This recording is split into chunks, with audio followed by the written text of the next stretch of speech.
Hindi na kailangan pang pumunta ng ibang bansa para maranasan ang winter dahil sa Legazpi City. Feel na feel mo ito dahil sa mga dekorasyong nakadisplay na swak ngayong Pasko.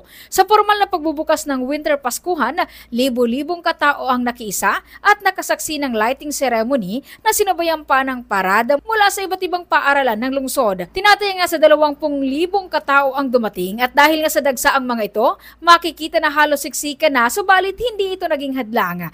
Mayroon naman ng mga fire dancing at iba't ibang mga games.